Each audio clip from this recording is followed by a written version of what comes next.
Al doilea război mondial a lăsat în urmă peste 70 de milioane de morți, arhive militare clasificate timp de decenii și o cantitate surprinzătoare de episoade care, la 8 decenii după încheierea conflictului, păstrează zone întunecate imposibil de elucidat pe deplin. Generali care au dispărut fără să lase nicio urmă, comori care s-au pierdut în haosul înfrângerii, arme care poate nu au existat niciodată în afara unui raport interpretat greșit și decizii militare care încă generează controverse academice, alcătuiesc o hartă paralelă a conflictului, una pe care documentația oficială, în ciuda deceniilor de declasificări, nu a reușit niciodată să o completeze.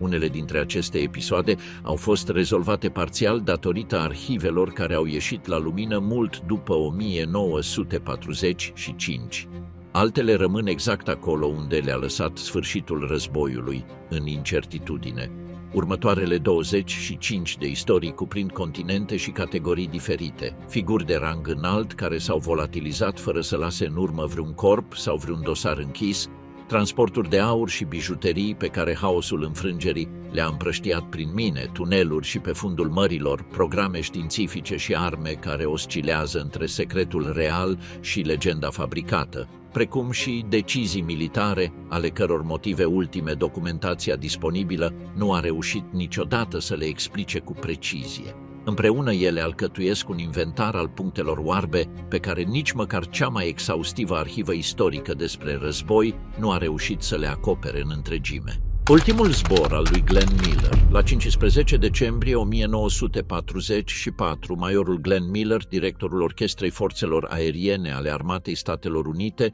și una dintre cele mai populare figuri muzicale ale epocii sale, s-a urcat într-un mic avion Nordui Norseman la baza Twinwood Farm, Bedfordshire, cu destinația Paris. Acolo trebuia să pregătească un concert de Crăciun pentru trupele aliate care tocmai eliberaseră orașul. Îl însoțeau pilotul, locotenentul John R. S. Morgan și locotenent colonelul Norman Bessel. Avionul a decolat în condiții meteorologice nefavorabile, cu ceață densă deasupra canalului Mânecii, și nu a ajuns niciodată la destinație. Nici aeronava, nici corpurile celor 3 ocupanți ai săi nu au fost găsite vreodată. Ancheta oficială nu a putut stabili o cauză definitivă. Una dintre ipotezele cele mai susținute indică faptul că Norsemanul, echipat cu un carburator predispus la formarea gheții în condiții de umiditate și frig extrem, pur și simplu s-a prăbușit în mare din cauza unei defecțiuni mecanice cunoscute la acel model de avion.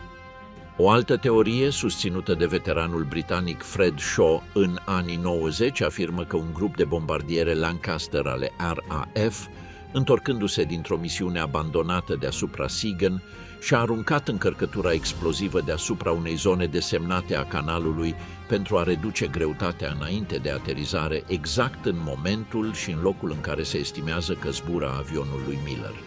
Cercetătorii ulteriori au recalculat coordonatele și au concluzionat că intervalul orar nu coincidea cu precizie totală, ceea ce a lăsat ipoteza fără confirmare și fără respingere definitivă.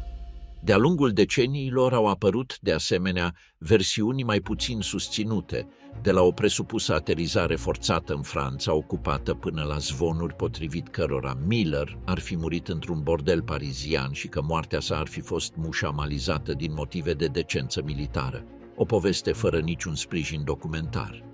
Pescari și căutători submarini au raportat în diferite momente resturi compatibile cu un Norseman pe fundul canalului, dar niciunul nu a fost identificat în mod concludent drept avionul lui Miller, prin număr de serie sau alte dovezi materiale.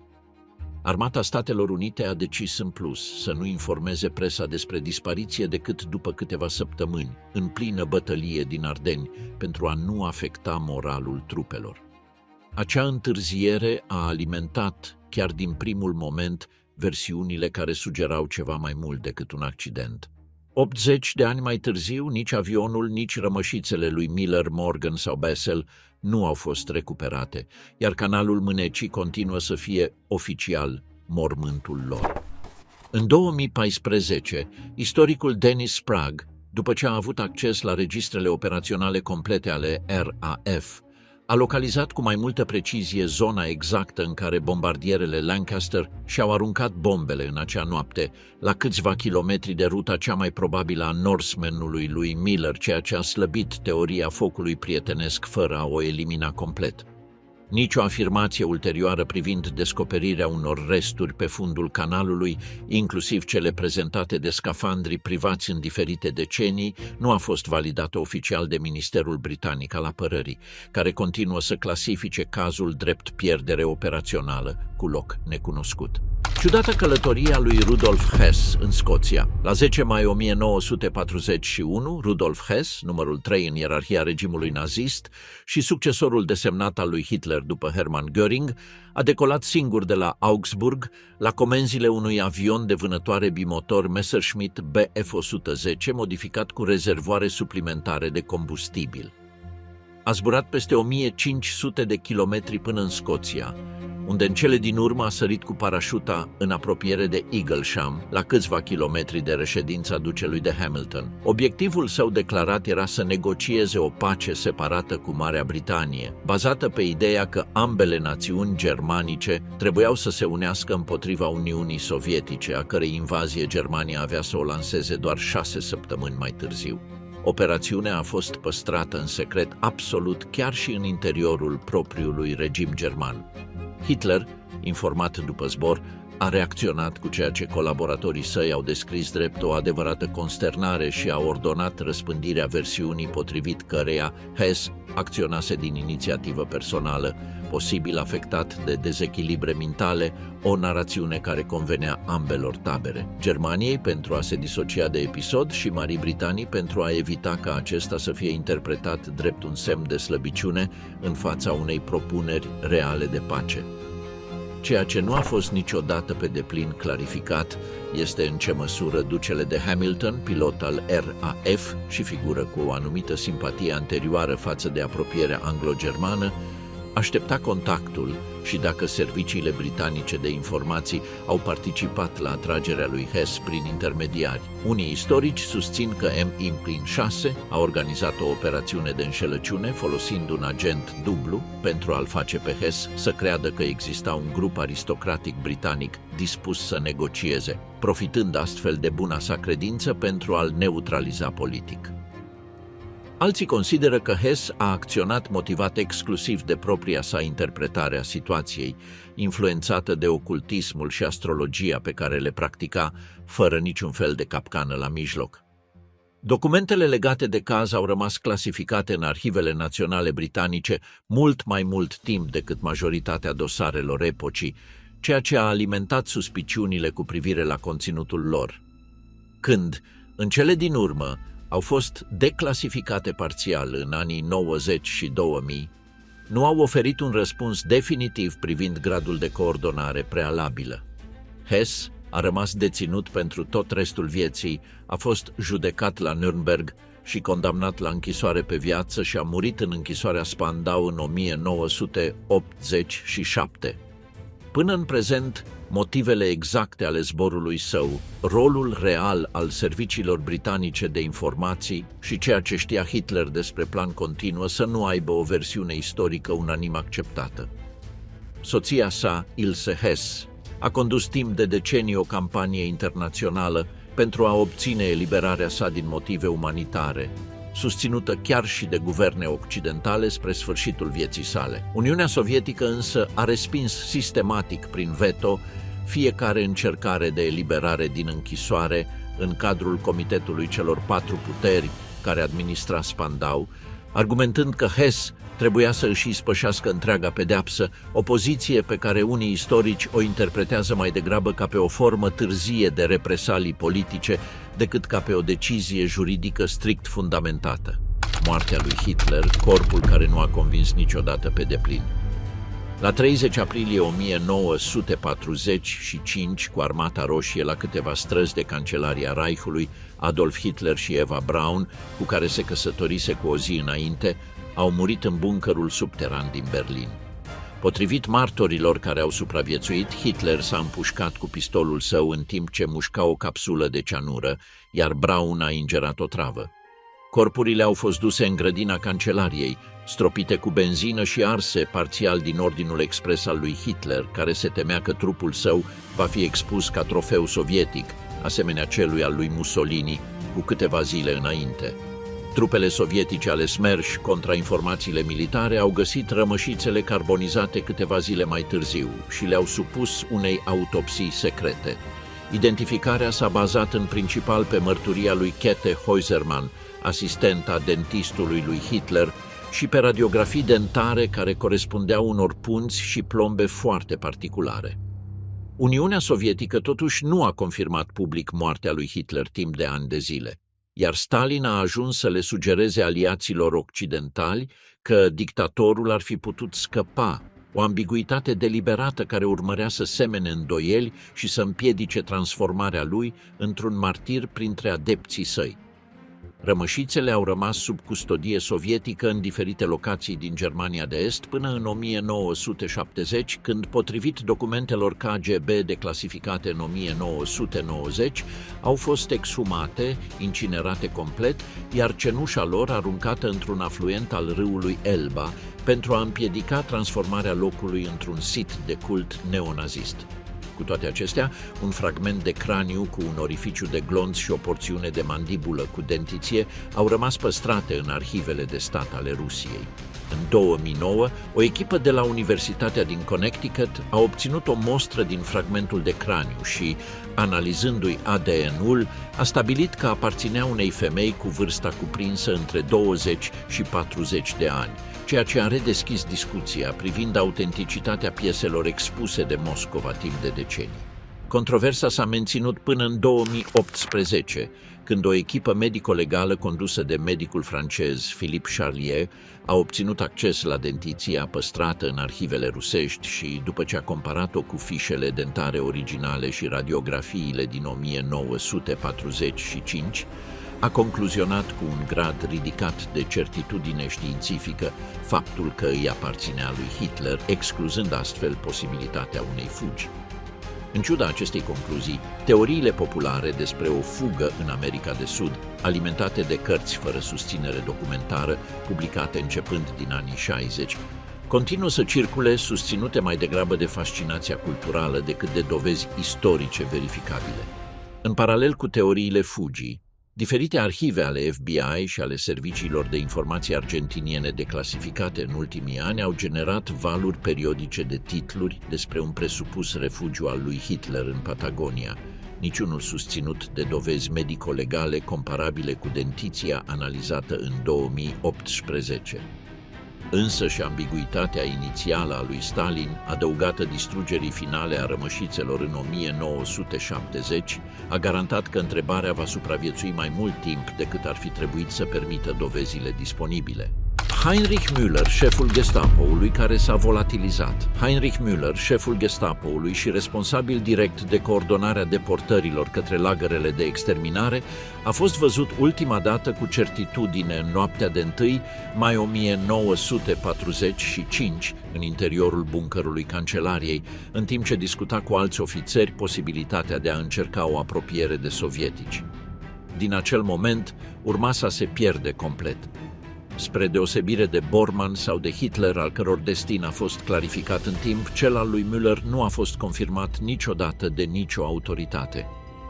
În 1963, autoritățile din Berlinul de Vest au exumat un mormânt din cimitirul evreiesc din Mitte, care îi purta numele, identificat inițial în 1945, pe baza unui cadavru găsit în apropierea buncărului. Analiza osoasă a stabilit că groapa conținea în realitate rămășițele a 3 persoane diferite, niciuna dintre ele necorespunzând lui Müller, ceea ce a invalidat singura dovadă fizică ce îi fusese atribuită până atunci. De atunci, serviciile occidentale de informații au investigat în mod intermitent zeci de piste, mărturii care îl plasau trăind în America de Sud sub o identitate falsă, documente CIA declasificate în anii 2000, care menționau rapoarte neconfirmate despre o posibilă recrutare de către serviciile de informații cehoslovace sau chiar sovietice după război și zvonuri persistente, potrivit cărora ar fi murit la Berlin în timpul luptelor finale și ar fi fost îngropat anonim într-o groapă comună neidentificată. Niciuna dintre aceste piste nu a produs o dovadă concludentă. Centrul Simon Wiesenthal și diferite agenții de căutare a criminalilor de război au menținut cazul său deschis timp de decenii, fără rezultat. Spre deosebire de alți înalți comandanți naziști care au fost judecați, capturați sau al căror corp a fost identificat prin teste ADN, așa cum s-a întâmplat în cele din urmă cu Martin Bormann în 1998 sau cu Josef Mengele în 1992, Müller reprezintă unul dintre puținele cazuri în care nici măcar nu există un consens istoric asupra faptului dacă a murit în 1945 sau a supraviețuit încă mai mulți ani undeva. Dosarul său personal din Gestapo, spre deosebire de cel al multora dintre subordonații săi, nu a fost nici el recuperat complet, ceea ce i-a privat pe cercetători de o sursă directă pentru a reconstrui atât cariera sa, cât și posibilul său destin final. Müller fusese de asemenea una dintre piesele cheie în organizarea logistică a conferinței de la Wannsee din 1942 și în coordonarea administrativă a deportărilor către lagărele din Est, ceea ce transforma căutarea sa într-o prioritate deosebită pentru vânătorii de criminali de război din perioada postbelică. Documente sovietice parțial declasificate după căderea URSS menționează un ofițer cu un nume de familie similar, recrutat de serviciile de informații din Europa de Est, dar niciun istoric nu a reușit să stabilească o identificare fiabilă între acea persoană și șeful Gestapoului. Spre deosebire de Adolf Eichmann, capturat de agenții israelieni în Argentina în 1960 după ani de urmărire, sau de Klaus Barbie, extradat din Bolivia în 1983, cazul Müller nu a produs niciodată nicio capturare, nicio confirmare medico-legală a morții sale, ceea ce l-a transformat într-unul dintre puținii ierarhi naziști de prim rang, al căror dosar polițienesc internațional continuă, formal, să rămână neînchis. Prizonierul din Spandau era într-adevăr Rudolf Hess. După capturarea sa în 1941 și condamnarea la închisoare pe viață în procesele de la Nürnberg, Rudolf Hess a petrecut mai mult de 4 decenii ca unic deținut al închisorii Spandau din Berlin, păzită în comun de cele 4 puteri ocupante. La 17 august 1987, la vârsta de 93 de ani, a fost găsit mort într-o căsuță din grădina închisorii, aparent strangulat cu un cablu electric legat de fereastră. Autoritățile au concluzionat că a fost vorba despre o sinucidere, deși familia sa și mai mulți cercetători au pus la îndoială această versiune, subliniind că un bărbat de vârsta sa și cu mobilitate redusă cu greu și-ar fi putut provoca moartea în acest mod, fără ajutorul unor terți. În paralel, încă din anii 1970 circulase o teorie diferită și mai extremă, că bărbatul încarcerat la Spandau în toți acei ani nu era în realitate Rudolf Hess, ci o sosie trimisă de serviciile de informații germane sau britanice, în timp ce adevăratul Hess ar fi murit sau ar fi rămas ascuns în alt loc.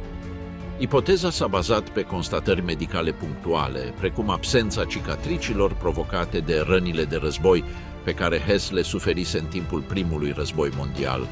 documentate în registre medicale anterioare anului 1941, și pe discrepanțe semnalate de unii medici militari britanici care l-au examinat în timpul detenției sale la Spandau. Controversa s-a reaprins cu putere în 1973, când un chirurg militar britanic, după ce a analizat radiografiile prizonierului, a declarat public că nu găsea urmele rănilor provocate de gloanțe în piept, pe care adevăratul Hess ar fi trebuit să le păstreze potrivit registrelor medicale de dinaintea războiului. Ministerul Britanic al Apărării a susținut întotdeauna autenticitatea prizonierului, iar analizele genetice și antropometrice efectuate după moartea sa, prin compararea registrelor dentare și a măsurătorilor craniene din arhive, au susținut în mare măsură că era într-adevăr Hess. Cu toate acestea, o parte din documentația medicală completă a examinărilor sale din timpul detenției nu a fost niciodată publicată integral, ceea ce menține până astăzi un grup restrâns, dar persistent, de istorici și foști militari care susține teoria sosiei. Cazul Spandau combină astfel două mistere suprapuse: identitatea reală a prizonierului și adevărata cauză a morții sale, niciunul dintre ele nefiind închis cu unanimitatea care însoțește de obicei alte dosare postbelice deja soluționate de istoriografie. Însuși, regimul de custodie comună, în cadrul căruia Uniunea Sovietică, Statele Unite, Regatul Unit și Franța își alternau lunar paza unui singur prizonier, a reprezentat în sine un cost logistic considerabil timp de mai mult de 40 de ani, ceea ce i-a determinat pe mai mulți oficiali occidentali să se întrebe în mod rezervat de ce Moscova insista să mențină un sistem atât de costisitor pentru a reține un singur bărbat în vârstă, alimentând și mai mult suspiciunile cu privire la adevăratele interese sovietice din spatele cazului. Dispariția lui Raoul Wallenberg între iulie 1944 și ianuarie 1945, diplomatul suedez Raoul Wallenberg, detașat la legația țării sale din Budapesta, și-a folosit poziția pentru a emite mii de pașapoarte de protecție, așa numitele Schutzpässe, care le-au permis evreilor maghiari să evite deportarea în lagărele de exterminare, pe lângă organizarea de refugii și negocierea directă cu ofițeri naziști și maghiari pentru a opri execuțiile în masă. I se atribuie salvarea, potrivit diferitelor estimări academice, a între 10.000 și 100.000 de vieți, ceea ce l-a transformat într-una dintre cele mai recunoscute figuri umanitare ale Holocaustului. La 17 ianuarie 1945, la scurt timp după sosirea Armatei Roșii la Budapesta,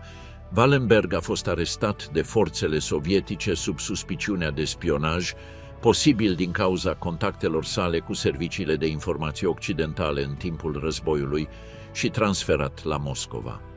Din acel moment, urmasa documentară devine rară și contradictorie.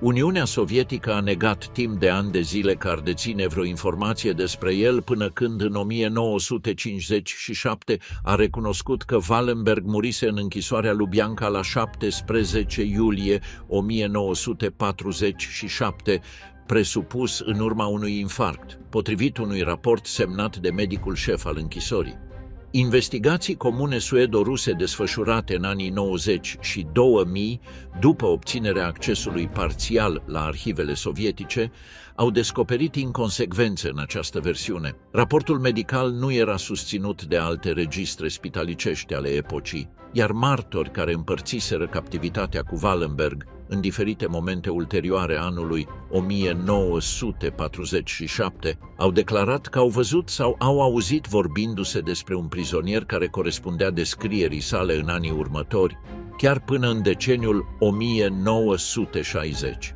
Niciuna dintre aceste mărturii nu a putut fi confirmată în mod independent, iar arhivele KGB legate de cazul său, departe de a clarifica situația, au prezentat înregistrări incomplete sau direct absente pentru perioade specifice ale captivității sale. Comisia Comună și-a încheiat activitatea în 2001, fără a putea stabili cu certitudine nici data reală a morții sale, nici circumstanțele exacte, lăsând oficial deschisă posibilitatea ca Wallenberg să fi supraviețuit în sistemul penitenciar sovietic, dincolo de ceea ce declarase Moscova.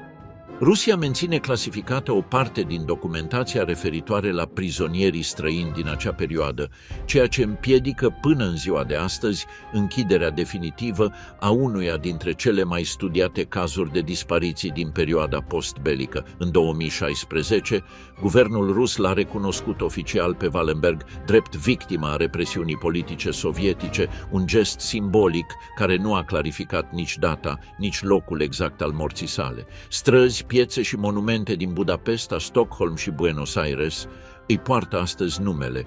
în timp ce arhive ulterioare anului 1947, care ar putea conține referințe suplimentare despre locul unde s-a aflat, rămân, potrivit diplomaților suedezi, nedeclasificate în totalitate în cadrul serviciilor de securitate ruse. Aurul lui Yamashita. În timpul ocupației japoneze a Asiei de Sud-Est, forțele imperiale au jefuit în mod sistematic bănci, temple, muzee și reședințe private din Filipine, Malaezia, Indonezia, Birmania și alte teritorii cucerite, într-o operațiune cunoscută neoficial sub numele de Crinul de Aur.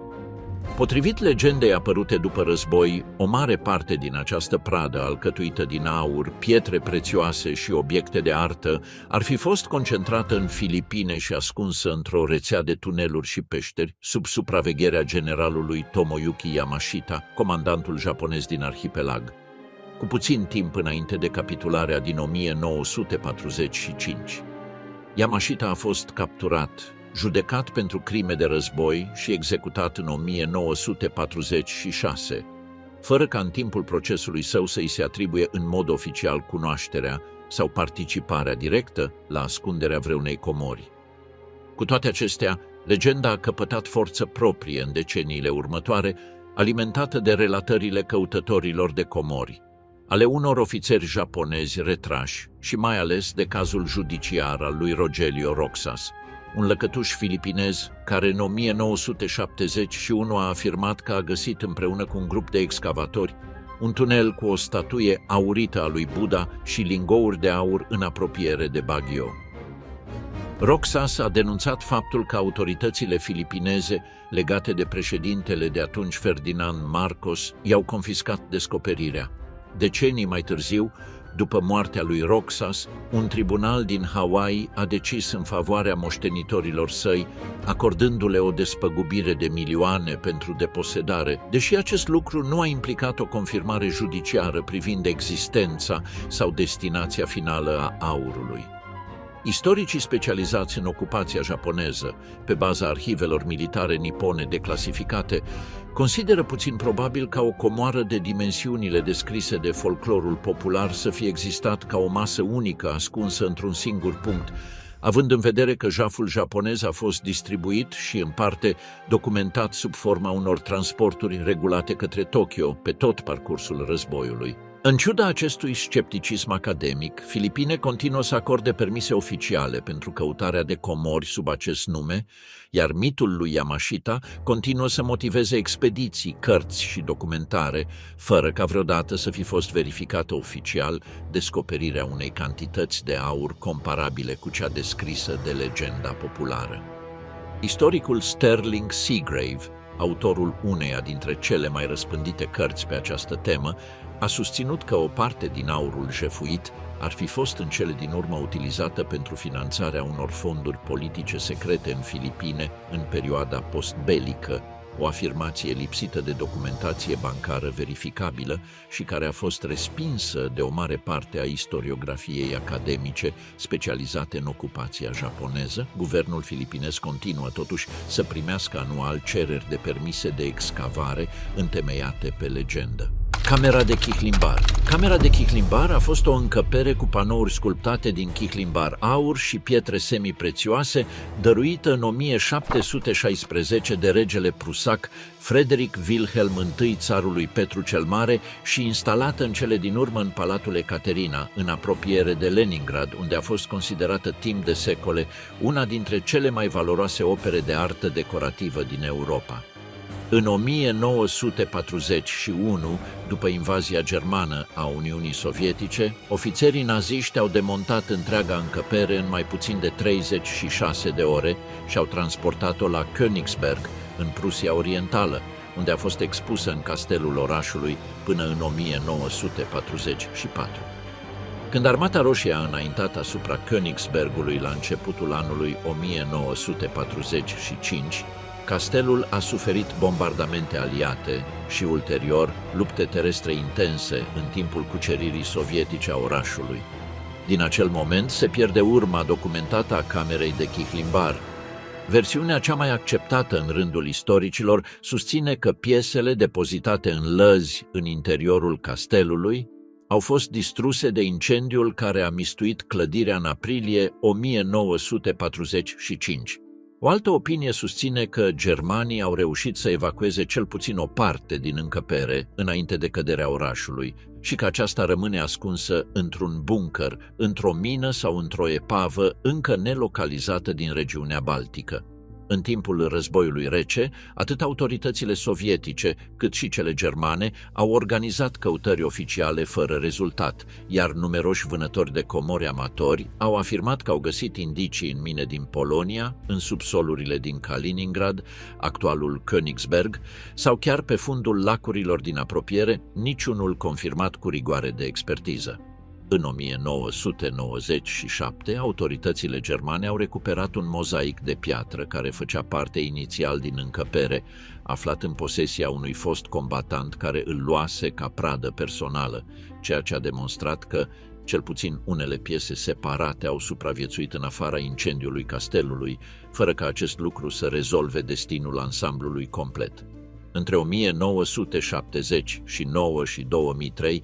meșteșugari ruși au reconstruit încăperea de la zero, folosind fotografii de arhivă alb-negru și mostre de chihlimbar conservate, aceasta fiind expusă din nou astăzi în Palatul Ecaterina, în timp ce originalul continuă să nu fie reapărut în niciuna dintre căutările efectuate până în prezent. În 2020, un grup de cercetători germani a reluat căutarea într-o carieră abandonată din apropierea localității Deutsch-Neudorf în Saxonia, după descoperirea unei hărți atribuite unui ofițer SS, fără ca forajele efectuate să confirme vreo descoperire legată de încăperea originală. Fiecare nou indiciu, recurent încă din anii 50, a urmat același tipar. Așteptare mediatică inițială urmată de un rezultat negativ, fără ca acest lucru să fi reușit până acum să descurajeze noi expediții. Unii istorici de artă susțin că, având în vedere valoarea aproape inestimabilă a încăperii, distrugerea sa totală prin incendiu este mai puțin probabilă decât s-a presupus timp de decenii și că este mai rezonabil să se presupună că cel puțin fragmente semnificative au fost scoase din Königsberg înainte de căderea sa finală, fiind apoi dispersate printre colecționari privați care, conștienți de originea lor furată, nu le-au declarat niciodată public. Trenul de aur din Wałbrzych. În 2015, doi căutători de comori, polonezul Piotr Koper și germanul Andreas Richter, au anunțat public că au localizat, cu ajutorul radarului de penetrare a solului, un obiect subteran de aproximativ 100 de metri lungime în apropierea unui tronson de cale ferată abandonat din apropierea castelului Książ, în Wałbrzych, sud-vestul Poloniei. Potrivit interpretării lor, era vorba despre un tren blindat german ascuns într-un tunel sigilat în ultimele luni ale războiului, posibil încărcat cu aur, bijuterii și opere de artă jefuite, legat de legenda locală a unui convoi dispărut în zilele haotice ale retragerii germane din Silesia în 1945. Anunțul a coincis cu o veche tradiție orală a regiunii, care încă din perioada postbelică vorbea despre un tren fantomă, ascuns într-unul dintre numeroasele tuneluri ale proiectului Riese, un complex subteran construit prin muncă forțată sub munții din apropiere în scopuri încă dezbătute de istorici, care variază de la buncăre de comandă până la instalații industriale secrete legate de programul german de înarmare. Știrea a generat o așteptare internațională considerabilă și a determinat autoritățile poloneze, împreună cu o echipă de geologi și cu forțele armate, să efectueze săpături oficiale în 2016. Forajele și studiile geofizice ulterioare nu au găsit niciun tunel artificial și nicio structură feroviară în punctul indicat. Guvernul polonez a concluzionat că anomalia detectată de radar corespundea probabil unei formațiuni geologice naturale și a închis oficial investigația fără nicio descoperire.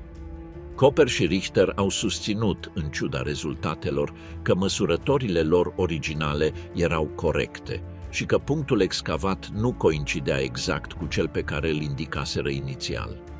Legenda trenului de aur din Wałbrzych, documentată încă din anii 50 în relatările minerilor și soldaților din zonă, continuă fără verificare, iar vastul sistem de tuneluri al proiectului Riese, explorat doar parțial până astăzi, din cauza prăbușirilor și a lipsei planurilor complete, continuă să alimenteze noi expediții de căutare în regiune la fiecare câțiva ani.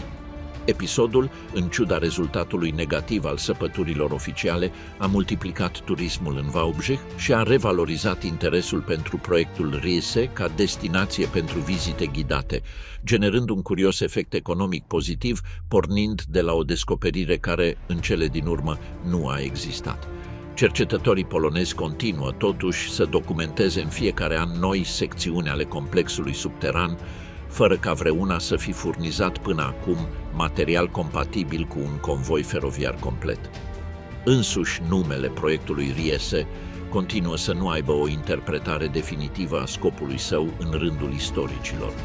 În timp ce unii îl leagă de fabricarea componentelor pentru programe avansate de rachete, alții îl asociază cu adăposturi antiaeriene pentru înaltul comandament regional, iar lipsa planurilor arhitecturale complete, multe distruse în mod deliberat înainte de retragerea germană din Silezia, împiedică până astăzi stabilirea cu certitudine a funcției sale principale dincolo de legenda trenului. Aurul Reichsbank, care nu a fost niciodată contabilizat în întregime. La 4 aprilie 1945, soldați americani din Divizia 90 Infanterie au descoperit, într-o mină de sare din apropierea localității Merkers, în Turingia, una dintre cele mai mari descoperiri ale războiului, aproximativ 100 de tone de aur ale Reichsbank, împreună cu valute străine, tablouri și obiecte rechiziționate de la victimele Holocaustului, inclusiv piese dentare din aur și bijuterii personale. Generalul Eisenhower a vizitat personal locul, într-una dintre cele mai răspândite imagini ale perioadei postbelice, iar conținutul a fost transportat la Frankfurt, sub strictă pază militară. Cu toate acestea, istoricii economici care au reconstruit ulterior contabilitatea Reichsbank pe baza registrelor bancare germane au semnalat că cantitatea recuperată la Merkers nu reprezenta totalitatea rezervelor de aur pe care Germania le deținea la începutul războiului și nici a activelor pe care a continuat să le acumuleze prin jefuirea țărilor ocupate și confiscarea bunurilor evreiești. O parte semnificativă a aurului și a valutelor băncii centrale fusese distribuită în ultimele luni ale conflictului între diferite filiale regionale, ambasade neutre și ofițeri SS, în cadrul unor operațiuni de evacuare către zone considerate mai sigure, inclusiv posibile transporturi către Elveția, Spania, Portugalia și America de Sud, prin intermediul unor rețele bancare și diplomatice, care au rămas parțial active până la prăbușirea finală a regimului. Investigațiile postbelice, desfășurate de comisii aliate și redeschise decenii mai târziu de istorici elvețieni în anii 90, în contextul revendicărilor privind fondurile victimelor Holocaustului depuse în bănci neutre, au reușit să urmărească doar o fracțiune din aceste mișcări, documentând transferuri către Banca Națională a Elveției, a căror origine și destinație finală, în unele cazuri, nu au putut fi reconstruite cu o precizie contabilă completă.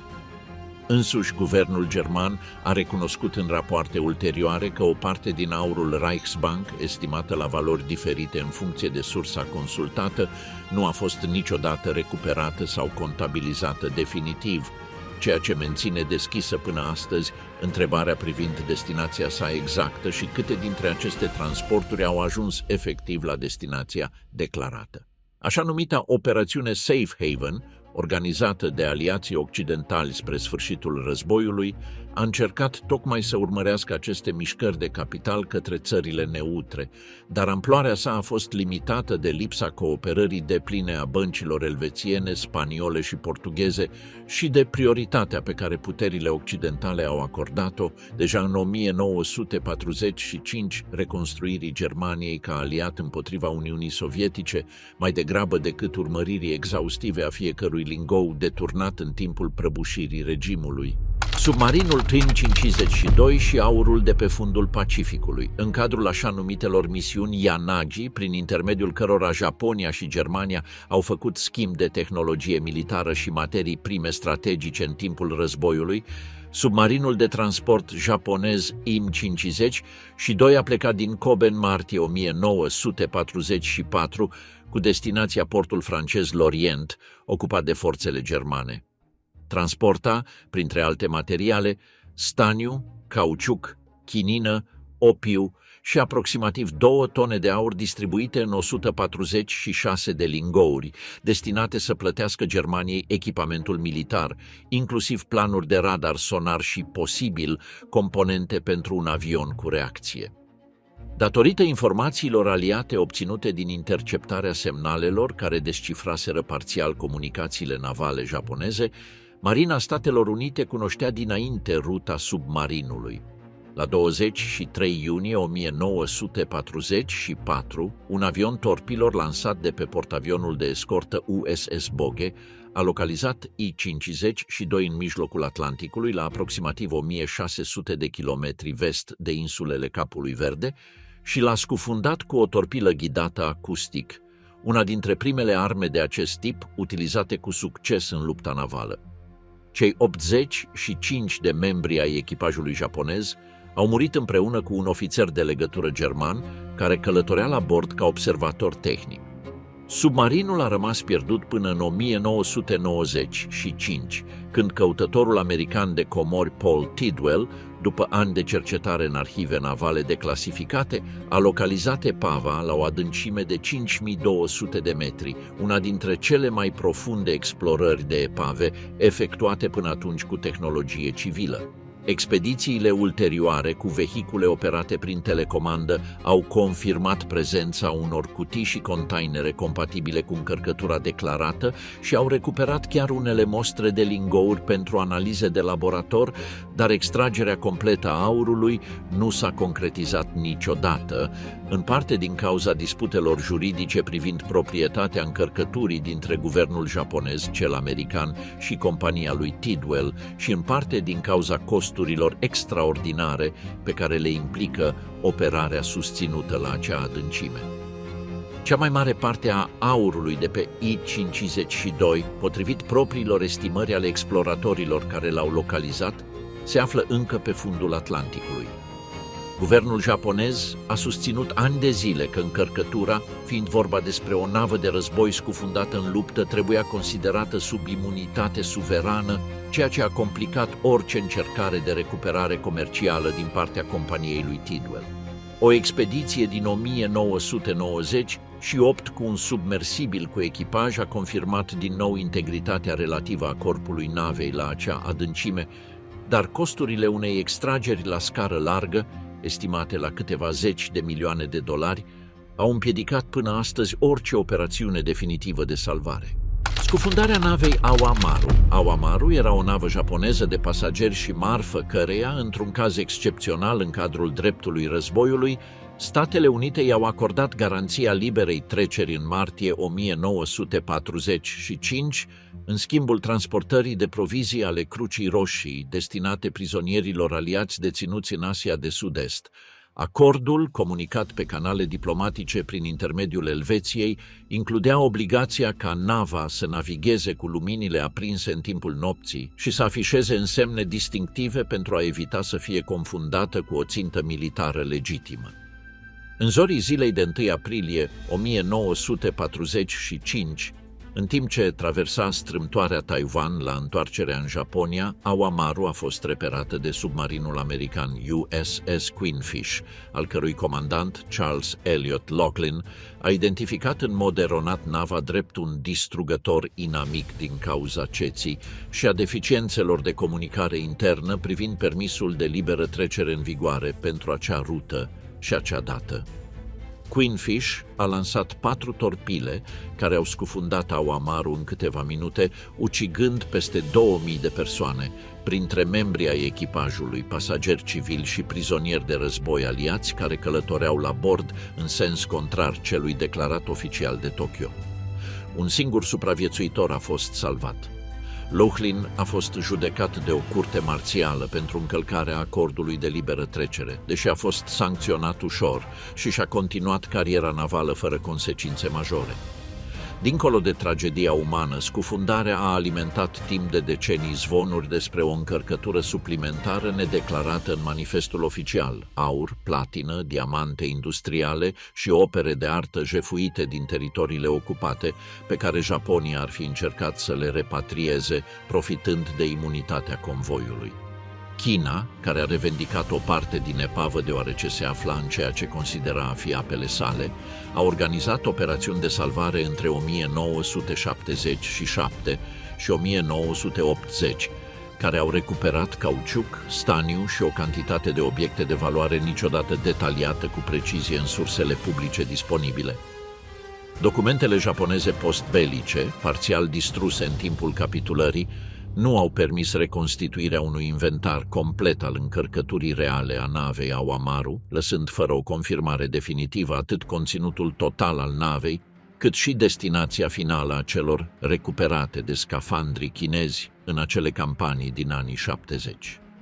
Însuși, Departamentul de Stat al Statelor Unite avertizase marina, printr-un mesaj cifrat care a ajuns cu întârziere la submarin, despre prezența convoiului protejat pe acea rută exactă, o deficiență de comunicare pe care diferiți istorici navali o consideră cauza administrativă centrală a tragediei, dincolo de eroarea de identificare vizuală comisă de Laughlin în acea noapte cu ceață.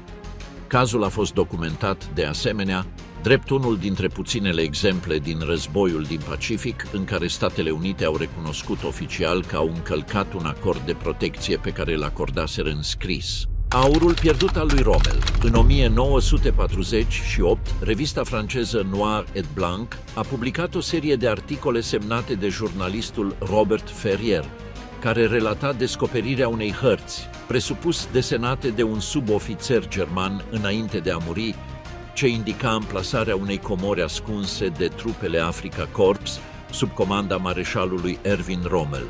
Potrivit relatării, înainte de retragerea germană din nordul Africii în 1943, ofițeri ar fi îngropat în peșteri din Corsica sau într-un punct de pe coasta tunisiană o încărcătură de bijuterii, aur și valută jefuite în timpul campaniei, transportată într-un submarin care nu a ajuns niciodată la destinație. Povestea a avut un succes imediat și a declanșat un val de expediții private în Corsica în anii 50 și 60, finanțate chiar și de oameni de afaceri și aventurieri străini, fără ca vreuna să reușească să găsească vreo urmă a presupusei comori. În 1953, însuși Ferrier a recunoscut public într-o altă publicație că întreaga poveste fusese o invenție a sa pentru a crește vânzările revistei, inclusiv harta, prezentată drept un document grafic realizat de el însuși fără nicio bază reală și fără nicio mărturie adevărată în spate. În ciuda acestei mărturisiri, larg răspândite la vremea respectivă în cercurile jurnalistice franceze, mitul aurului lui Rommel a supraviețuit și s-a transformat de-a lungul timpului, alimentând noi versiuni care nu îi mai atribuiau lui Ferrier originea poveștii, ci o prezentau drept un fapt istoric autentic, dezmințit în mod necorespunzător din cauza unor interese ascunse. Documentare, cărți și cel puțin o producție cinematografică au reluat legenda în deceniile următoare, prezentând-o de multe ori fără a menționa originea sa ca invenție jurnalistică deliberată. Căutătorii de comori au continuat să exploreze peșterile de coastă din Corsica până bine în secolul 21, iar combinația dintre o dezmințire puțin răspândită în afara Franței și atractivitatea narrativă a unui mareșal legendar și a unei comori de război a menținut vie o poveste care, spre deosebire de alte mistere din această listă, s-a născut ca o ficțiune recunoscută și, cu toate acestea, nu a dispărut niciodată complet din imaginarul popular despre războiul din deșert. Persistența mitului a fost atât de puternică încât a inspirat chiar ani mai târziu intrigi de romane de aventuri și cel puțin un scenariu cinematografic centrat pe căutarea unei comori naziste în Mediterana, un gen care a continuat să producă relatări similare, mult timp după ce însăși mărturisirea lui Ferrier fusese documentată în arhive jurnalistice franceze cu acces public. Echipe dotate cu detectoare de metale moderne au revenit să cerceteze coastele Corsicii în anii 2010. Atrase din nou de relatări locale care, în ciuda dezmințirii de la origine, continuau să fie transmise din generație în generație printre locuitorii insulei. Operațiunea Vegetarian. Între 1942 și 1944, oamenii de știință de la Centrul Britanic de Cercetare Porton Down au dezvoltat, sub numele de cod Operațiunea Vegetarian, un plan de război biologic destinat să provoace colapsul lanțului alimentar german. Proiectul consta în fabricarea a milioane de turte din semințe de in, hrana obișnuită a bovinelor, impregnate cu spor de antrax, și aruncarea lor din aer peste pășunile Germaniei.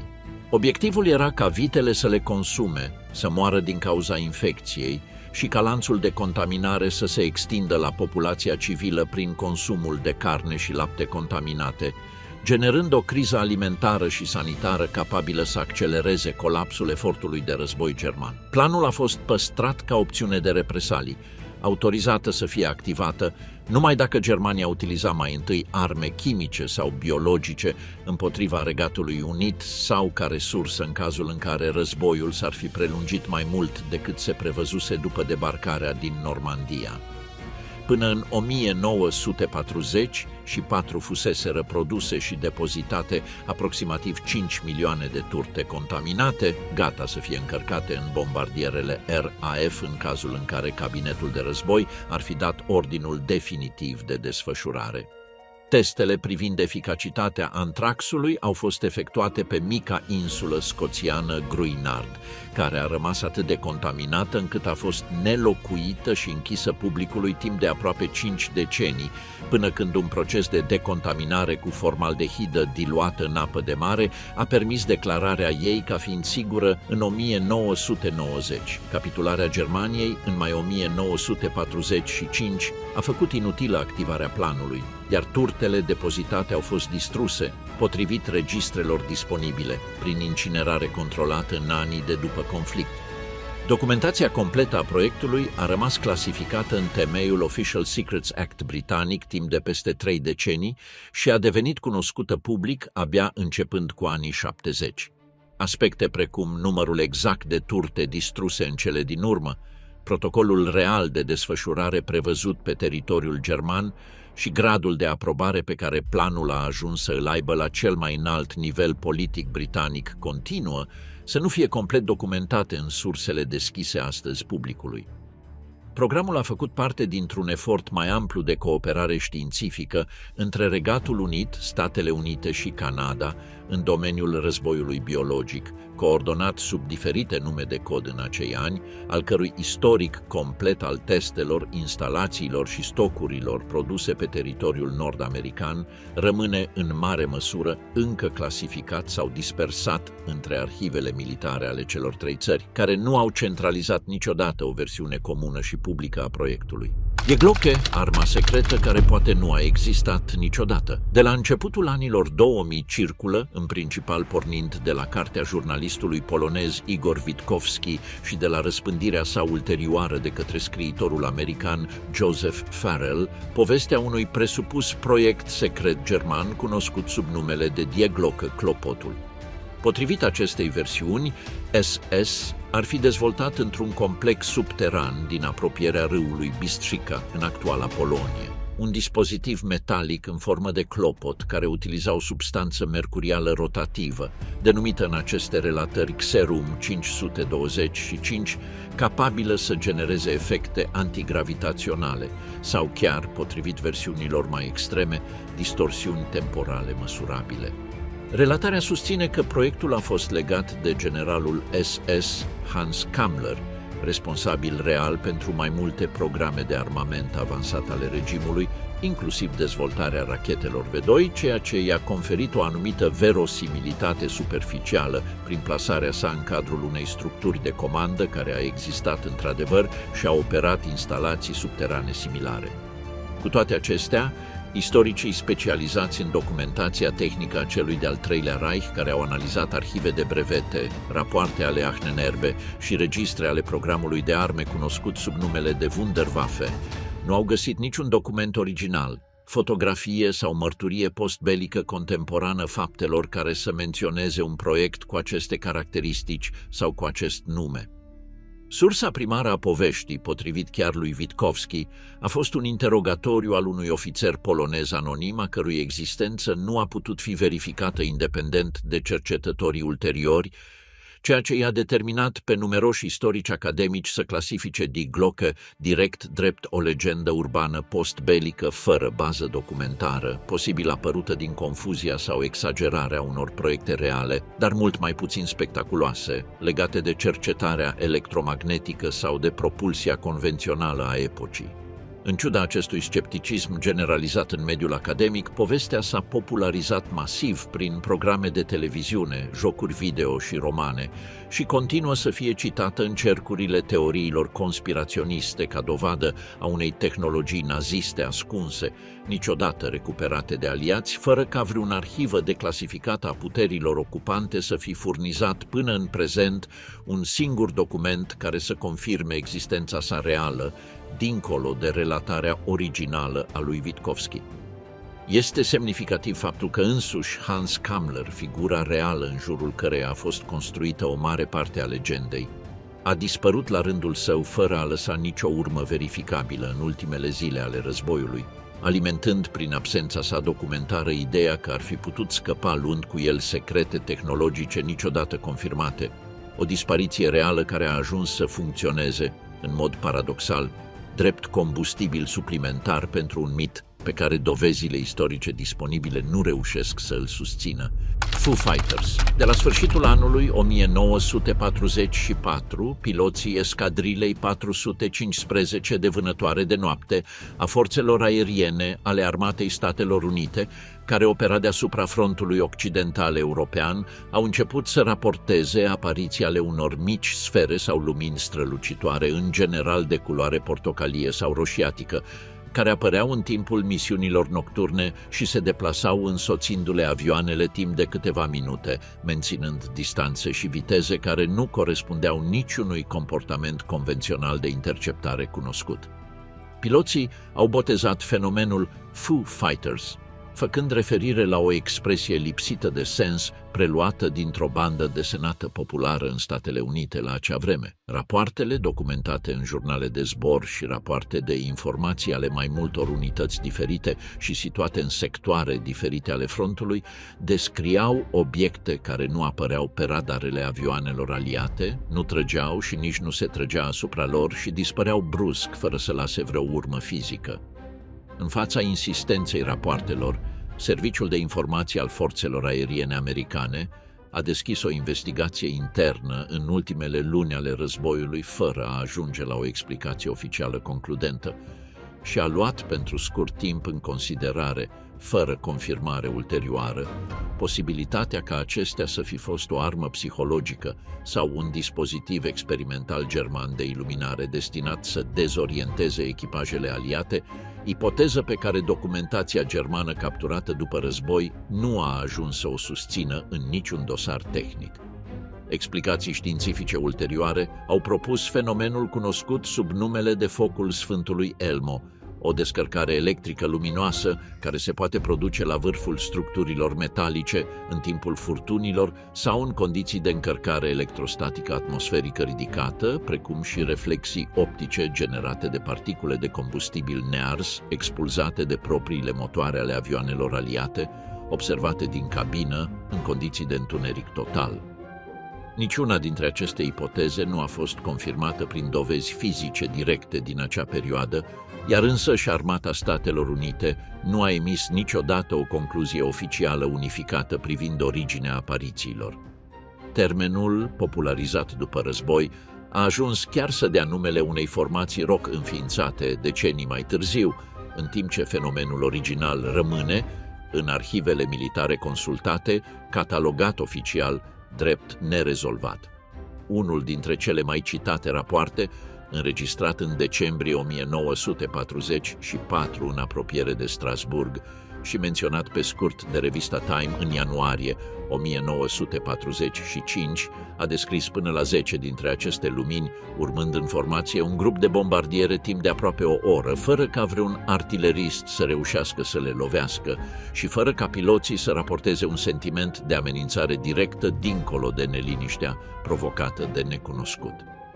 Unități ale Luftwaffe, potrivit interogatoriilor efectuate asupra prizonierilor germani capturați în acele luni, au descris în mod independent fenomene similare observate din propriile lor avioane, ceea ce a exclus parțial, în ochii analiștilor aliați, ipoteza unei arme exclusiv germane, deoarece niciuna dintre tabere nu părea să controleze în mod deliberat fenomenul raportat de proprii săi piloți. Bătălia de la Los Angeles, în noaptea de 24 spre 25 februarie 1942, la doar câteva săptămâni după atacul de la Pearl Harbor și la câteva zile după ce un submarin japonez bombardase instalații petroliere în apropiere de Santa Barbara, California, apărarea antiaeriană a orașului Los Angeles a intrat în stare de alertă maximă după ce a detectat, potrivit radarelor epocii, prezența unor obiecte neidentificate care survolau orașul. Timp de câteva ore, bateriile armatei au tras peste 1400 de proiectile antiaeriene spre cerul nocturn, în timp ce reflectoarele măturau norii în căutarea aeronavelor inamice, în ceea ce presa locală a descris a doua zi drept un atac japonez direct asupra teritoriului continental al Statelor Unite. În dimineața următoare nu a fost găsită nicio rămășiță a vreunui avion doborât, niciun corp, niciun fragment de aeronavă inamică și nicio dovadă a unor bombe aruncate asupra orașului. Singurele pagube înregistrate: mai mulți morți în urma infarcturilor în timpul alarmei și a accidentelor rutiere în timpul întreruperii generale a iluminatului, pe lângă distrugerile materiale provocate de însăși schijele antiaeriene care au căzut peste locuințe civile, au fost consecința directă a răspunsului militar și nu a unui atac real dovedit. Secretarul Marinei, Frank Knox, a declarat public câteva zile mai târziu că întregul episod fusese rezultatul unei alarme false, atribuibile nervozității generalizate de război după atacul de la Pearl Harbor, petrecut cu doar 3 luni înainte.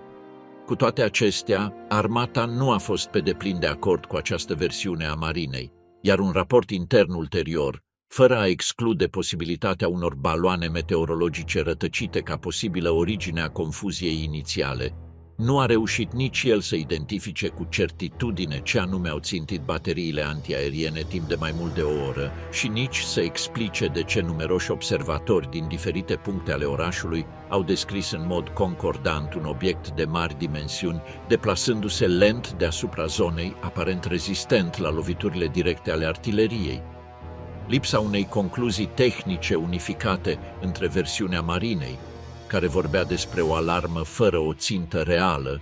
și cea a armatei, care nu excludea existența unei ținte neidentificate cu certitudine, a lăsat acest episod, cunoscut popular drept Bătălia de la Los Angeles, ca unul dintre cele mai studiate cazuri din istoria timpurie a observațiilor aeriene neidentificate din Statele Unite. Fotografiile realizate în acea noapte și reproduse pe scară largă, ulterior, arată fascicule de reflectoare convergând asupra unui punct fix de pe cer timp de câteva minute, o imagine care, timp de decenii, a fost folosită atât pentru a susține teorii despre obiecte neidentificate, cât și pentru a ilustra, potrivit interpretării oficiale, comportamentul haotic al unei alarme fără o țintă reală în spatele luminilor. Experimentul Philadelphia și USS Eldridge. Legenda așa numitului experiment Philadelphia susține că, în octombrie 1943, Marina Statelor Unite ar fi supus distrugătorul de escortă USS Eldridge unui experiment secret bazat pe o presupusă teorie a câmpului unificat dezvoltată de Albert Einstein, generând un câmp electromagnetic capabil să facă nava invizibilă pentru radar și, potrivit celor mai extreme versiuni ale relatării, pentru ochiul uman, și chiar să o teleporteze instantaneu din portul Philadelphia până la Norfolk, Virginia și înapoi în câteva minute. Unele versiuni adaugă membrii ai echipajului care ar fi rămas fuzionați cu structurile metalice ale navei sau care ar fi suferit dispariții parțiale ca o consecință directă a experimentului.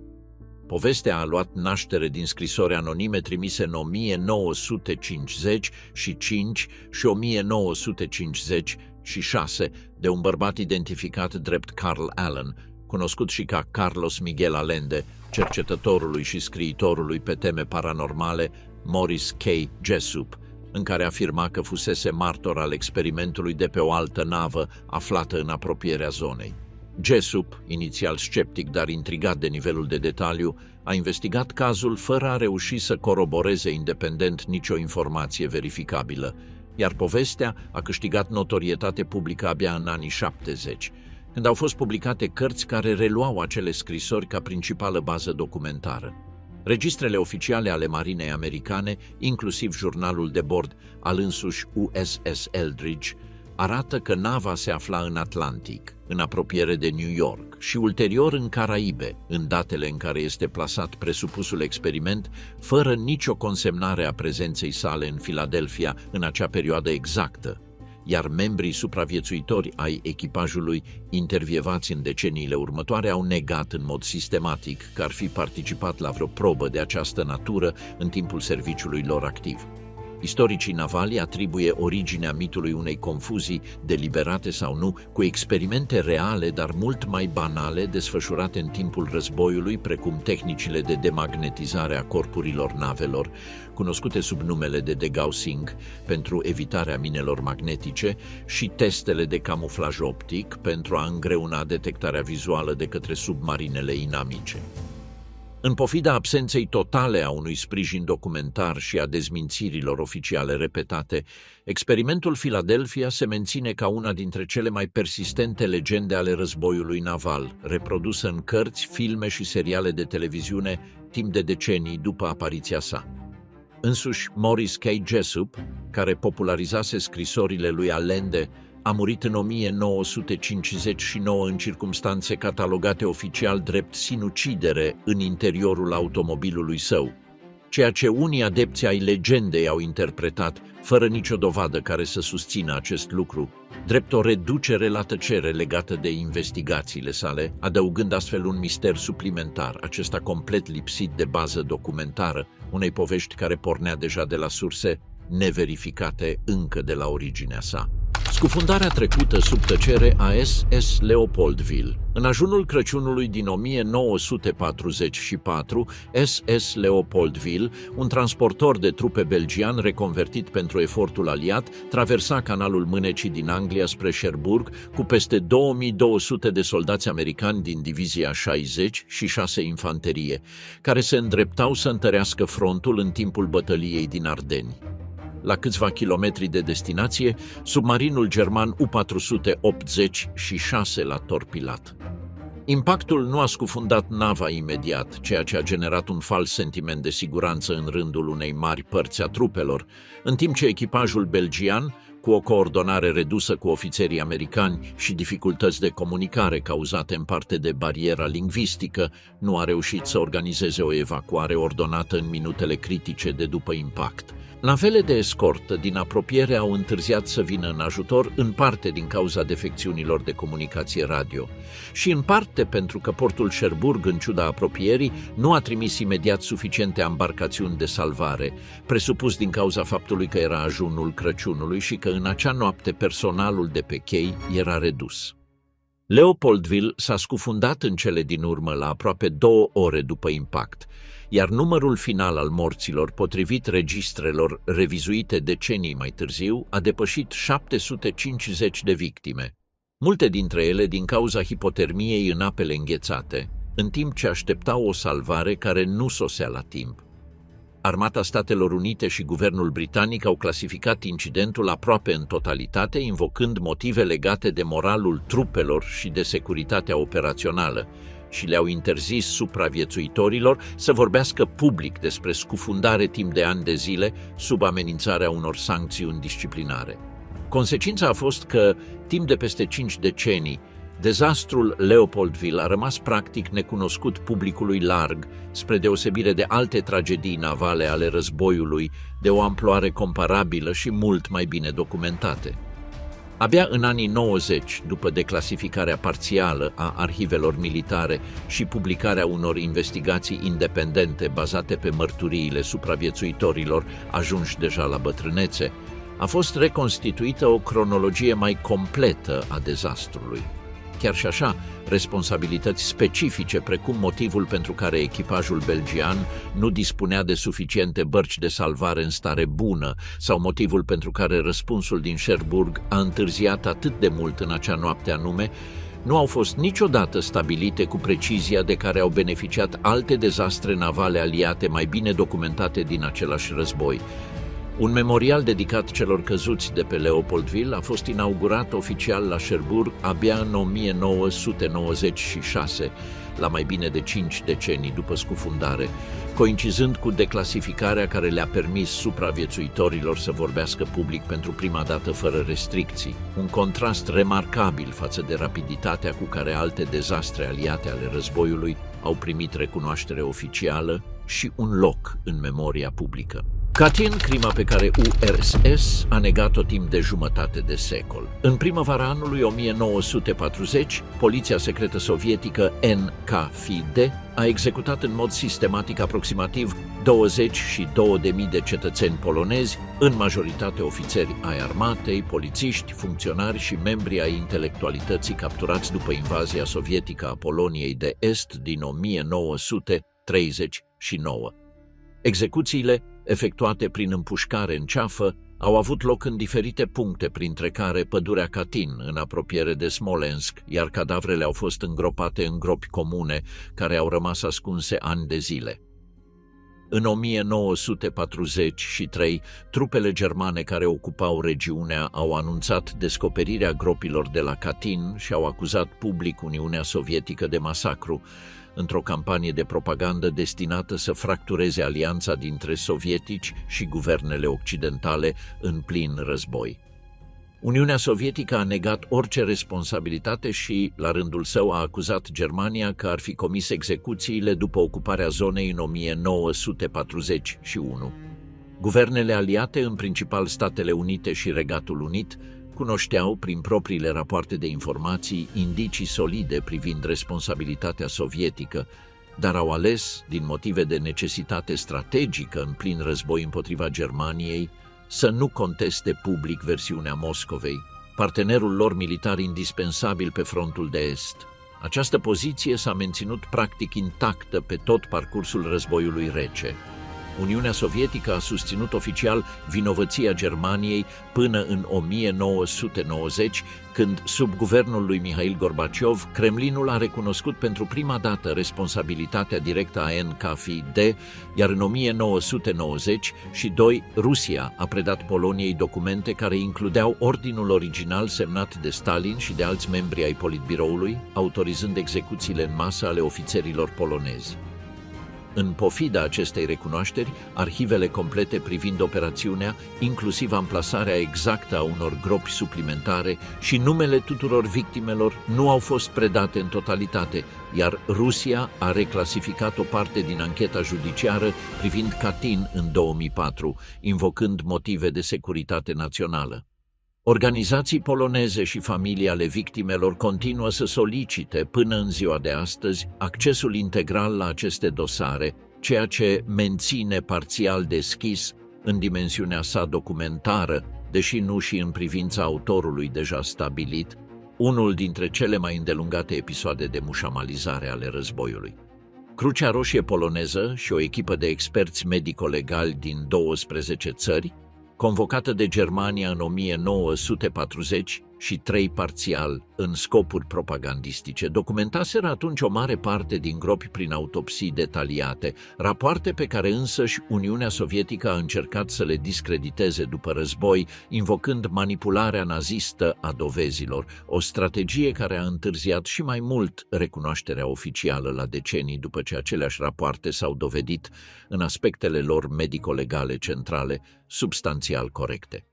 Însuși, numărul final al victimelor continuă să fie supus ajustărilor între istoricii polonezi și ruși, care lucrează pe baza unor liste parțial diferite în funcție de arhiva regională consultată, o discrepanță minoră în termeni relativi, dar care ilustrează până la ce punct documentația sovietică privind operațiunea nu a fost niciodată predată în mod complet și unificat autorităților poloneze, care solicită și astăzi acces integral la aceste registre. Unitatea 731, arhivele pe care Statele Unite le-au cumpărat. În timpul ocupației japoneze a Manciuriei, Unitatea 731, condusă de medicul militar Shiro Ishii din sediul său principal de la Pingfan, lângă Harbin, a desfășurat între 1937 și 1940 și 5 un vast program de experimentare cu arme biologice și chimice pe ființe umane,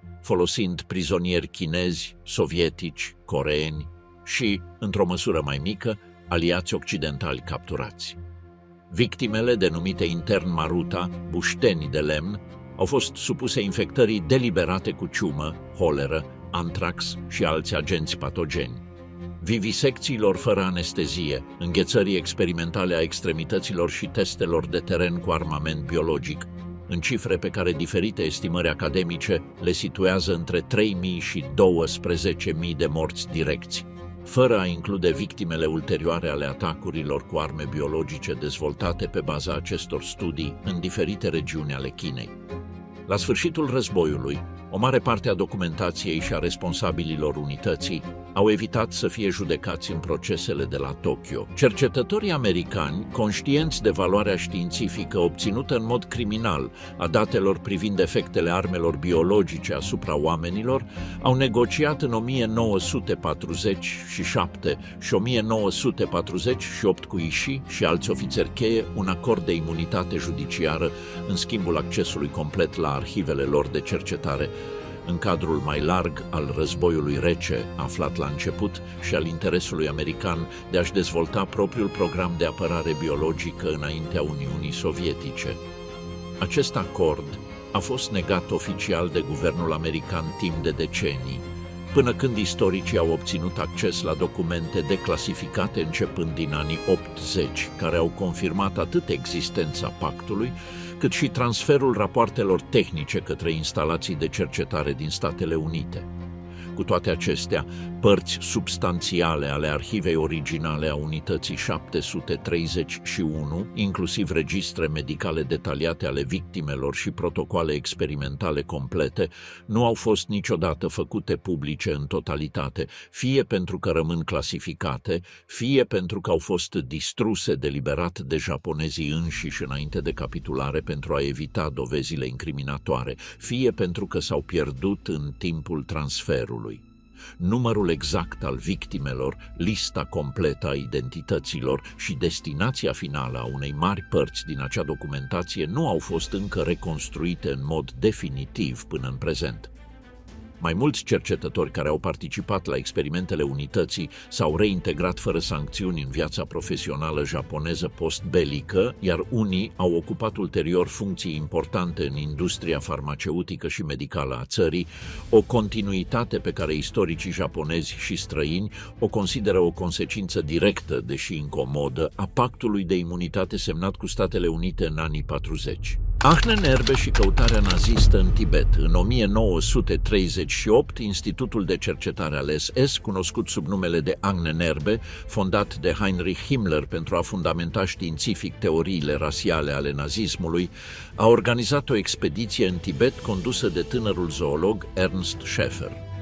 Echipa, din care făceau parte și antropologi și tehnicieni de film, a rămas timp de mai multe luni în regiune, colectând specimene de faună, efectuând măsurători craniene și antropometrice asupra populației locale și filmând material documentar, cu obiectivul declarat de a aduce dovezi teoriilor lui Himmler privind o origine ariană comună între popoarele din Himalaya și rasele nordice europene. Registrele oficiale ale expediției, păstrate astăzi în arhive germane, documentează o muncă de teren relativ convențională pentru standardele profund rasiste, dar metodologic ortodoxe ale antropologiei fizice din acea perioadă, fără nicio mențiune despre căutarea unor artefacte ezoterice, orașe pierdute sau Sfântul Graal, elemente care apar însă în mod recurent în cărți și documentare senzaționaliste, publicate decenii mai târziu, care au combinat această călătorie reală cu interesele personale ale lui Himmler pentru ocultism, ezoterism germanic și legende precum cea a Șambalei, un regat mitic budist pe care unele cercuri ezoterice europene de la începutul secolului 20 îl asociau în mod eronat cu o presupusă origine ariană pierdută. Istoricii care au studiat în profunzime arhivele Ahnenerbe sunt de acord că nu există documentație care să susțină o misiune de căutare a unor obiecte supranaturale și atribuie persistența mitului combinației dintre interesul personal și verificabil al lui Himmler pentru ocultism, care a ajuns să finanțeze în cadrul institutului său studii despre astrologie și radiestezie, și curiozitatea culturală ulterioară de a găsi o explicație mai spectaculoasă pentru motivațiile reale ale regimului nazist. Ceea ce rămâne într-adevăr o zonă mai puțin documentată este destinația finală a unei mari părți din materialul antropologic și fotografic colectat în timpul călătoriei, dispersat după război între diferite arhive europene, fără o catalogare unificată, precum și influența exactă pe care acel material a avut-o asupra politicilor rasiale aplicate ulterior de regim, o legătură pe care istoricii nu reușesc să o reconstruiască decât parțial și indirect pe baza surselor secundare.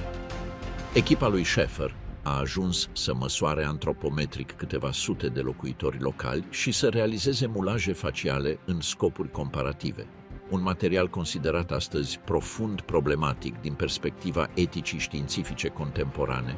păstrat parțial în arhive antropologice germane și încă obiect al dezbaterii privind eventuala sa restituire sau destinația muzeală definitivă.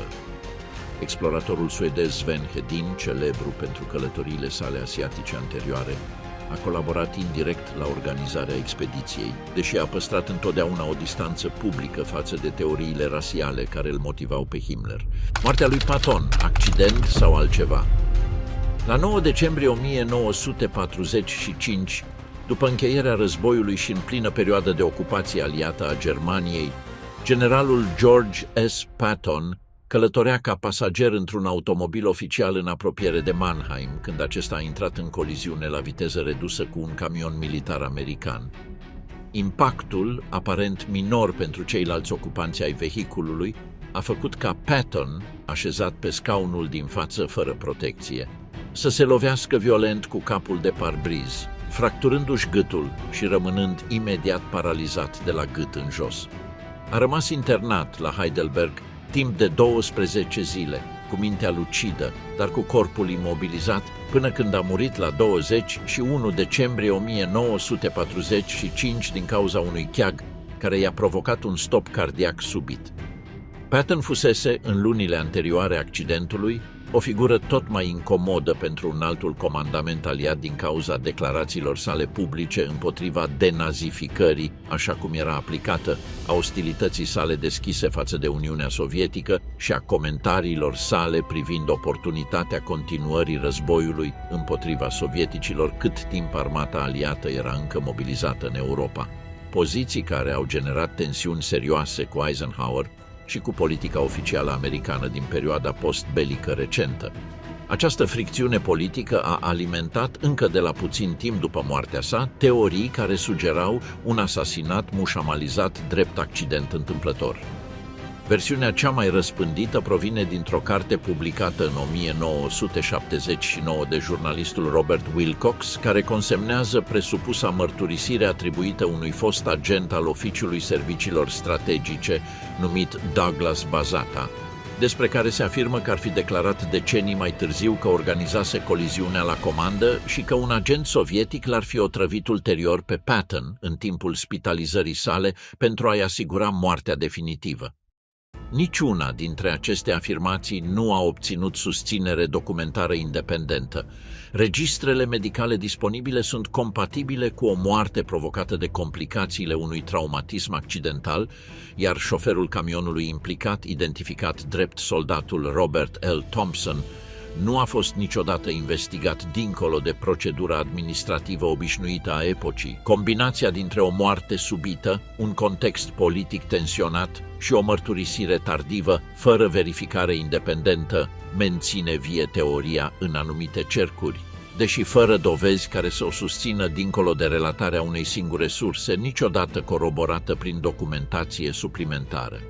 Însuși Eisenhower în corespondența privată scrisă la puțin timp după accident, a descris vestea drept profund neașteptată, fără a manifesta în acele scrisori nicio suspiciune de neregulă, un detaliu pe care istoricii îl citează în mod obișnuit pentru a contrasta răceala instituțională a momentului cu intensitatea pe care teoria asasinatului a dobândit-o abia decenii mai târziu. De ce aliații nu au bombardat Auschwitz? Începând din 1944, serviciile de informații aliate dispuneau de informații din ce în ce mai precise despre funcționarea complexului Auschwitz-Birkenau. Fotografii aeriene realizate incidental de avioane de recunoaștere care survolau zona în misiuni îndreptate către fabrici industriale din apropiere au surprins, fără ca la momentul respectiv să fie analizate în acest scop,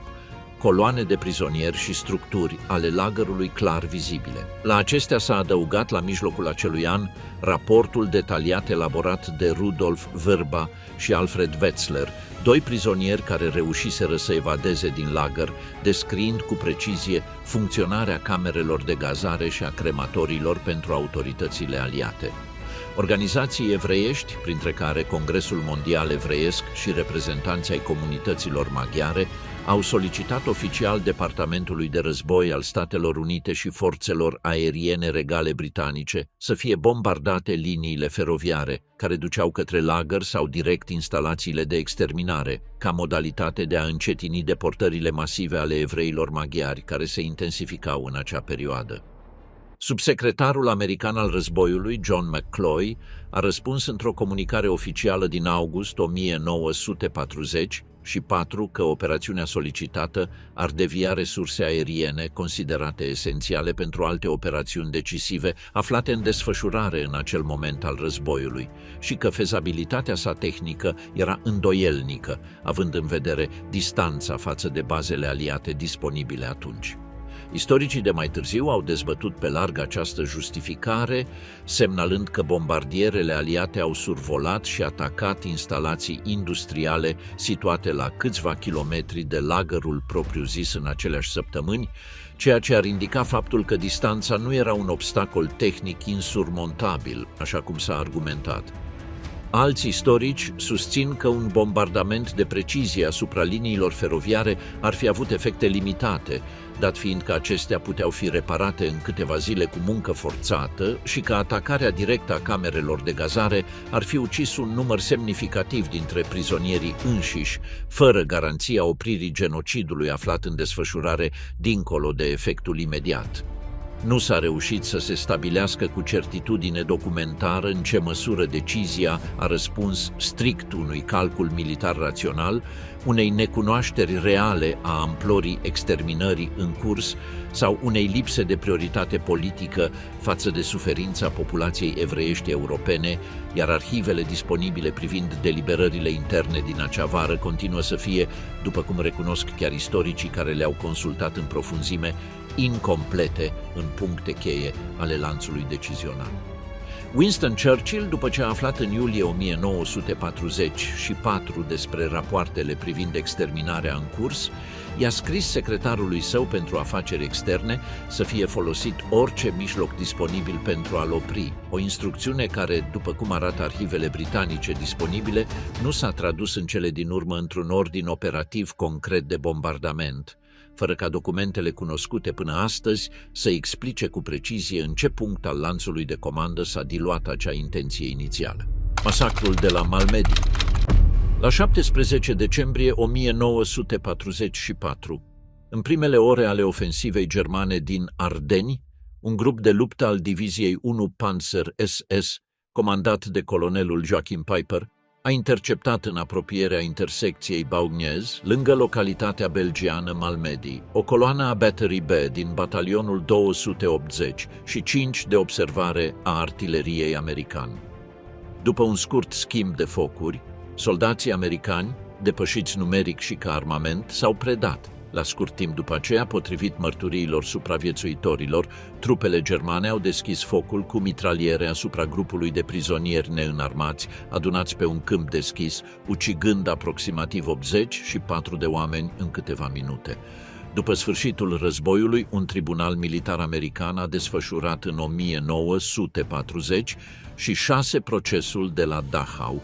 în cadrul căruia 73 de membri ai unității lui Peiper au fost acuzați de masacru și de alte crime comise în timpul ofensivei din Ardeni.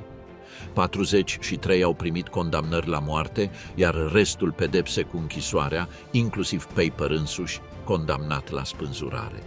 Cu toate acestea, începând din 1948, au început să circule acuzații potrivit cărora anchetatorii americani obținuseră o mare parte dintre mărturisiri prin metode coercitive, inclusiv simulări de execuție, privare de somn și lovituri, ceea ce a dus la o revizuire internă a armatei și, în 1949, la o investigație a Senatului condusă de un comitet la care a participat activ senatorul de atunci, Joseph McCarthy. Presiunea politică rezultată din aceste acuzații a făcut ca, în cele din urmă, niciuna dintre condamnările la moarte să nu fie executată, iar Peiper, împreună cu ceilalți condamnați, și-a văzut pedepsele comutate și a fost eliberat în 1956, cu mai mult de un deceniu înainte de termenul prevăzut de sentințele lor inițiale. Controversa a lăsat 2 întrebări nerezolvate în mod unanim între istorici. Dacă masacrul inițial a fost rezultatul unui ordin deliberat al lanțului de comandă german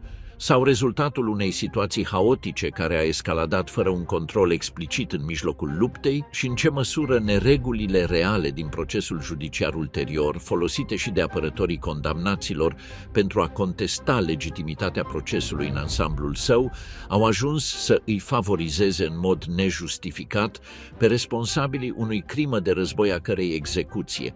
potrivit majorității dovezilor testimoniale disponibile, a fost într-adevăr intenționată încă de la primul foc de armă.